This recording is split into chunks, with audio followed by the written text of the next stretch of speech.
इतिहास फक्त पुस्तकात लिहिला जात नाही, तो कधी कधी दगडात घडवला जातो. राष्ट्राची ओळख शब्दात नाही तर स्मारकात उभी राहते. मी अशा व्यक्तीबद्दल आज व्हिडिओ बनवतोय, ज्याने खऱ्या अर्थाने भारतामध्ये काय बनवलेलं आहे, ते भारताची काय केली एक ओळख बनवलेली आहे. तसे आपले या स्मारकांचे शिल्पकार म्हणजे राम सुतार यांच्याबद्दल आपण डिस्कस करणार. नुकतंच त्यांचं काय झालेलं आहे, निधन झालेलं आहे वयाच्या 101 वर्षी. ओके, 100व्या वर्षी त्यांचं काय झालेलं आहे, निधन. तर आधुनिक भारतात एक महान शिल्पकार म्हणून त्यांची काय आहे, ओळख आहे. ही आहे न्यूज आजची. ओके, 27 शिल्पकार राम सुतार यांचं काय झालेलं आहे, नुकतंच काय झालेलं आहे, निधन झालेलं आहे. त्यांचा विचाराल की ओके, सो ही एक कथा आपण आज बघणार आहोत. एक भारताच्या उभ्या करणारे एक शिल्पकाराची, ज्यांनी स्टॅच्यू ऑफ युनिटी बनवलेला आहे. महत्वाचे असे काय केलेले बनवलेले आहेत त्यांनी, शिल्प काय केलेले आहेत भारतामध्ये बनवलेली आहेत. Okay, so one by one आपण त्यांचा काय करूया, अभ्यास करूया. ओके, सो राम सुतार यांचा परिचय सांगायचा म्हटलं तर त्यांचा जन्म बघा. एक्झामला हमखास क्वेश्चन विचारण्यात येणारे एमपीएससी कंबाईन बी किंवा सी ला, तसेच पुढच्या एक्झामसाठी काय विचारू शकतात, मेन्सला वगैरे याच्यावर क्वेश्चन हमखास विचारणार. तर राम सुतार यांचा जन्म बघा, पूर्ण नाव पहिलं बघूया, राम वनजी सुतार, राम व्ही सुतार. जन्म 1925. निधन त्यांचं झालेलं आहे वयाच्या ओके आताच डिसेंबरमध्ये 100व्या वर्षी त्यांचं काय झालेलं आहे, निधन झालेलं आहे. शिल्पकला कशामध्ये त्यांनी जास्त योगदान दिलेलं आहे, आपण शिल्पकलेमध्ये त्यांचं काय आहे, जास्त योगदान आहे. आणि ओळख त्यांची काय केली जाते, आधुनिक भारताचा महान शिल्पकार म्हणून त्यांची काय केली जाते, ओळख केली जाते. ओके, काय काय मग कशा पद्धतीचा प्रवास आहे त्यांचा, तर त्यांचं मूळ गाव हे काय आहे, गुंटूर, धुळे जिल्हा. ओके, आणि प्राथमिक शिक्षण कुठे झालेलं आहे, गावातून झालेलं आहे. शिक्षण त्यांचे कोण होते, शिक्षक कोण होते, मधुसूदन कुलकर्णी. आणि त्याने काय केले होते, यांच्यामधले जे कलागुण होते की शिल्प घडवण्याचे वगैरे, ते त्यांनी ओळखले होते. मग त्यानंतर पुढे जाऊन सर जे जे कला महाविद्यालय त्यांच्यामध्ये झालं, त्याने ऍडमिशन घेतलं. नंतर ते दिल्ली ते काय झाले, स्थायिक झाले. ग्रामीण पार्श्वभूमी जागतिक कलाकार होण्याचा प्रवास त्यांचा कसा आहे, एक प्रेरणादायीच आहे, लक्षात घ्या. ओके, मोठं शिल्प म्हणजे आपण हे म्हणू शकतो की Sardar Vallabhbhai पटेलांचं statue of unity हे मोठं शिल्प त्यांनी काय केलं, त्यांच्या हातातून काय केलेलं आहे, साकारलेलं आहे. त्यांच्या कल्पनेतून ते काय केलेलं आहे, साकारलं गेलेलं आहे. सो व्यावसायिक कारकीर्द विचारली तर शिल्पकलेला सुरुवात त्यांनी कधी केलेली आहे, 1948. पहिला स्वतःचा स्टुडिओ त्यांनी 1960ला बनवलाय. आणि जगभर एकूण त्याचे किती शिल्प आहे, त्याचे पुढे फोटो मी दिलेले आहेत, तुम्ही बघत राहा शेवटपर्यंत हा व्हिडिओ.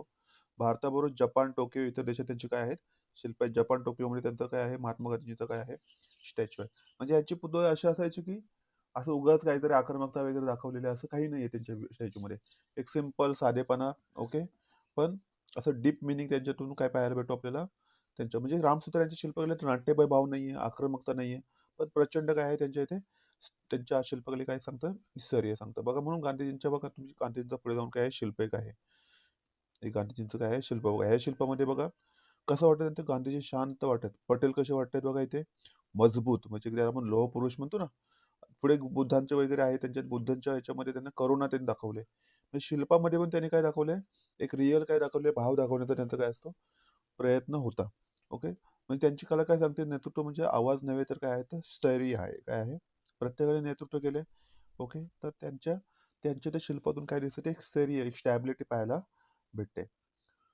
सो प्रसिद्ध शिल्पकृती काय काय आहे, तर पहिलं आहे एक स्टॅच्यू ऑफ युनिटी आहे, सरदार वल्लभभाई पटेल, जगातला सर्वात उंच पुतळा, ज्याची उंची एक्झामला क्वेश्चन विचारू शकतात आता, 182 मीटर आहे. लक्षात घ्या मित्रांनो, किती, 182 मीटर. पुढे त्यांनी बनवले एक रवींद्र टागोरांचा पुतळा बनवले टोकियोला. पुढे अयोध्येतील भव्य विना लता मंगेशकर चौक, विविध राष्ट्रीय नेत्यांच्या सांस्कृतिक व्यक्तिमत्वांचे त्यांनी काय बनवलेले आहेत, पुतळे बनवलेले आहेत. प्रसिद्ध शिल्पकृती आहे स्टॅच्यू ऑफ युनिटी. आता हेच होईल आपण रिपीट झालेलं आहे थोडं. हा, शिल्पकलेची वैशिष्ट्य काय होते, तर ब्रॉन्झ पासून शिल्प त्यांची जास्त पाहायला भेटतात. कोणत्याच्या पासून, हा एक क्वेश्चन एक्झाम्पल क्वेश्चन विचारू शकतो, आहे ब्रॉन्झ. संगमरवर सिमेंटमध्ये चिन्ह काम केलं जातं.